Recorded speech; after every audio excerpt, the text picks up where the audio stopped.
Unity Prayer. My adorable Jesus, may our feet journey together. May our hands gather in unity. May our hearts beat in unison.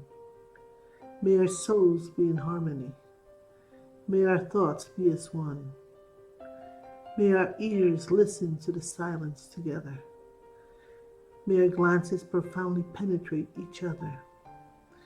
May our lips pray together to gain mercy from the eternal Father. Amen.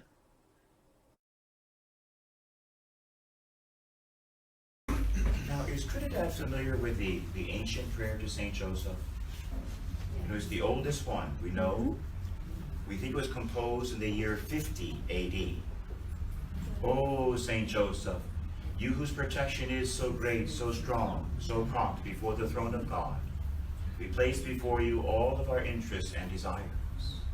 Oh, St. Joseph, do assist us by your powerful intercession, and obtain for us from your divine Son every spiritual blessing through Jesus Christ our Lord. Amen! Let's give Jesus, Mary, and Joseph applause.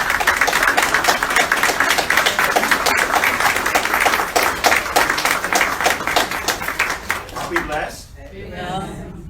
And you see how, in a certain sense, our faith isn't complete until we've given our hearts to Joseph too.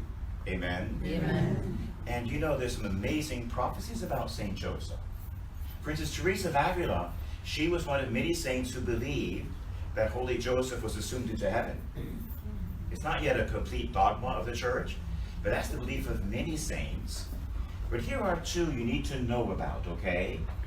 The first one is this one. You've already seen it unfold before your eyes. You'll see it in today's Mass. The saint said that in the final days, Holy St. Joseph will finally be given his proper place in the church. Isn't that interesting? Yes. Well, what did Pope Francis decree about 5 years ago for the Holy Catholic Church? What did he decree about the Mass? St. Joseph is to be mentioned in every Mass, in every church, in every country to the end of the world. Amen? Amen. Did you know it never happened before?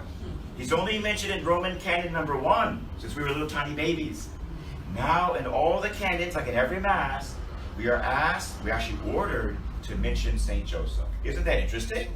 Yes. When you see the prophecy from 1,000 years ago, that in the final days, what does that tell you? Woo, baby! Isn't it exciting? Aren't we blessed? For such a time as this were we born. You are not an accident. Amen? Amen. He saw your beautiful nose 1,000 years ago, 1,000,000 years ago. He says, I want her to live in Trinidad at the end of time. Amen. He wants you to become saints. Amen? Amen. Now, brothers and sisters, here is the other amazing prophecy about St. Joseph. Many saints believe this one too. I think it's true. It is said, I get very emotional when I speak of this one. I try to tremble. In the final days, the grave of St. Joseph will be found. The grave. And when the coffin is opened, a prodigy will occur that will stun the entire world. Oh, man! Isn't our Catholic faith amazing? It is. We have the pearl of great price, don't we? Yes. We have the pearl of great price. We have everything we need in the Catholic Church and more besides. Amen? Amen. And so it is past time to begin looking at St. Joseph and loving him too. Amen? Amen. Now, here's another reason why it's absolutely crucial, prophetic, and scriptural. In the Old Testament, in the book of Malachi, in the last book of the Old Testament, there is a prophecy about the final days. And it says there that in the final days, I, the Lord, will turn the hearts of the fathers to their children, and the hearts of the sons and daughters to their fathers. Has there ever been a more fatherless time than our time? You know, I'm in the work of exorcism and healing, and also counseling, spiritual direction. I have never seen anything like it, especially among the young. They seem to be orphans. They don't seem to have fathers. We've lost our manhood and our fatherhood. Amen? Amen. It has many sources, many sources. Radical feminism is part of it. It's okay to be a woman, to be a holy woman. Women should be saints. But don't be a woman at the expense of men. Amen? Amen. Let every woman be a holy, pure, beautiful woman like Mary. Let every man be a godly, strong character man like Joseph. Amen? Amen. Let men be men, let women be women, and let children be children. Amen? Amen. We've lost it, haven't we? Yes. Now, I don't know about Trinidad, but in my country, oh my gosh, like if a boy feels like he's a girl today at the school, he can use the girl's bathroom. Because he feels like he's a girl. You know what happened in my friend's school a few months ago? I won't go into any details. A teenage boy said he felt like a girl, so they let him use the girl's bathroom. A girl came in, and he suddenly felt like a boy again. Did I say anything more? No. Okay, you know when assault happened. Are we local or are we local? We have gone crazy, haven't we? Yes. Because we've abandoned the natural law of God. We've abandoned the scriptures. We've abandoned the church that he founded at the price of his blood. Amen? Amen. So with Holy Joseph, beloved, now rising to prominence throughout the world, we see really God trying to restore manhood. Amen? Amen. And fatherhood. It's a time now, and we want to breathe it in and breathe it out. Breathe it over the country. It's time for fathers to return to their sons and daughters, and for sons and daughters to forgive and love their fathers. Amen? Amen. Now, beloved, in case you think that's extra, think of this. Jesus himself was totally centered on his Father. And here's what Jesus actually said. I don't know if you know this. Jesus actually said this. I have come to gather.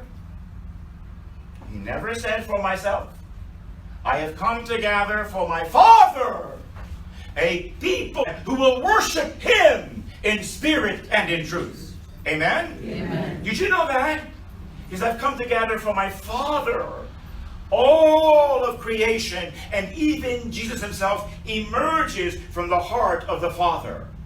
And we're on a journey back to the Father. Amen? Amen. Now, to take it a little bit more, we sometimes have a broken understanding of fatherhood. Because many of us have not had, you might say, saintly fathers. And so we perhaps had an example of a father that was maybe mean, you see, or angry, or violent, or gone, or drunk. Amen? Amen. And you know, this is absolutely shameful. Let me ask you something. Will I scare if I get closer to you? No. If I start jumping up and down. Don't get mad at me now, okay? Let me ask you this question. If my daddy, if daddy gets drunk and curses, is mean and angry, hits his children, hits his wife, and your children, because of your example, they become drunkards, and they become women abusers, and they go to hell, where do you think you're going, Dad? Where do you think you're going? If your children go to hell because of you, where do you think you're going? You think you're going to heaven? I know that's hard, isn't it? It's time for us men to wake up. Amen? Amen. We should never be drunk one day of our lives. Never let one dirty word out of our lips. Amen? Amen. You never hit a woman, even if she's nasty. You go into the room and kneel down and pray for her. Amen? Praise the Lord. Praise the Lord. It's time, beloved, and women, you want to pray for the men in your lives. But I know in the United States of America that manhood has been pulverized. It's a sin now to be a man. You got to be like a wimp. You know what I mean? Like a wussy. That's what's acceptable. If you're a man, they hate you.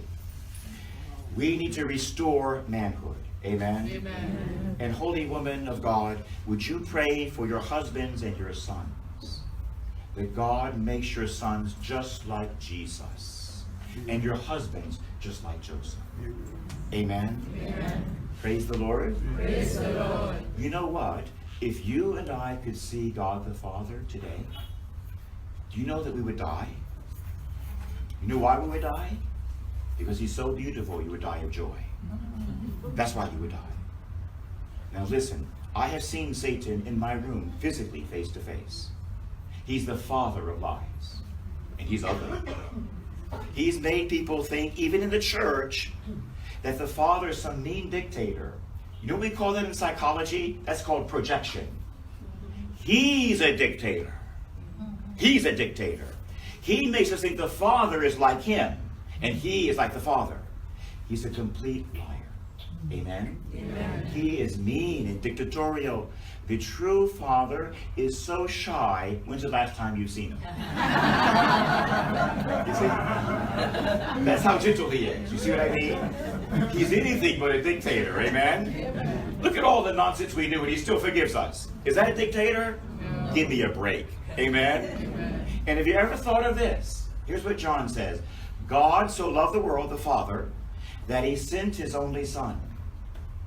Have you ever thought about this, though? Let's say I'm the Father, and I have my beloved Son right here, my Yeshua, my Jesus, and I want to save you. You know what's easy? I'll come down and die for you. That's easy. You know what's hard? I give you my best son and say, son, you die for them. That's hard. I die for you in a minute. That's easy. But to give you my chosen one, that is absolutely everything forever. Amen? Amen. It was his sacrifice. And that's why when Mel Gibson, who's Catholic by the way, when he made the movie The Passion of the Christ, you remember when our beautiful Jesus was sacrificed on the cross and he died? Do you remember that the camera panned upwards and a little drop of water came down and got bigger and bigger? What was that? That was the teardrop of the Father. Amen? Amen. He got that from a saint, by the way, from Anne Catherine Emmerich. That comes from a mystical revelation where that came from. So you see, when our Jesus, our brother, our best friend, our life, our spouse, our God, our everything, Jesus, when he sacrificed on the cross, the Father gave just as much. Amen? Amen. Praise the Lord. Praise the Lord. And so today's Mass in honor of Holy Joseph is an invitation from God. He says, enough time in the kindergarten, time to graduate. Amen? Amen. Now we're going to be sons and daughters of the Father too. You see what I mean? You're already brothers and sisters of Jesus. Now let's become sons and daughters of the Father. Because he is so utterly beautiful, our Father. If you were to see him, you would die of joy. Amen? Amen. So now in just a moment, by the authority and power of the Holy Spirit, bread and wine will become the body and blood of the God-man. When you receive Jesus today, you need to realize this. It's not just Jesus, because Jesus is never alone. You cannot separate the Trinity. So when you and I receive the body and blood of the God-man, we also receive the Heavenly Father and the Holy Spirit. Amen? Amen. So today when you receive, say, Jesus, I love you. Father, I receive you as well. Amen? Amen. Many of us here, the Spirit is moving on me right now. Many of us here have serious father wounds. At least half of us here today have serious father wounds. So we're going to ask the Lord at Holy Communion to help us forgive our fathers. Amen? Amen. When we forgive our dads, listen, my dad was wonderful and he was hard as well. My dad was a judge. Was your dad a judge? No. You don't want a judge for a father. Let me tell you right now. My father was a judge. And he said jump. You said how high, sir? I had to learn to forgive my father. As good as he was in many ways, he was too severe in other ways. And the real Father is merciful. Amen? Amen. Let's take some time in Holy Communion to forgive our daddies of anything they did that was wrong. Because if you forgive your father today, I promise you, you will enter heaven one day. Amen? Amen. The Bible says kindness to a father will never be forgotten. Amen. Amen. Oh, Father, we love you, and we love our daddies as well. And we love Holy Joseph. Thank you for the mystery of fatherhood. Make every man and young man in this church today into a saint, like Jesus and like Joseph. And make every woman here into a saint like Mary. Amen. Amen. Hail Mary, full of grace, the Lord is with thee. Blessed art thou amongst women, and blessed is the fruit of thy womb, Jesus. Holy Mary, Mother of God, pray for us sinners now and at the hour of our death. Amen. Glory be to the Father, to the Son, and to the Holy Spirit. As it was in the beginning, is now, and ever shall be, world without end. Amen.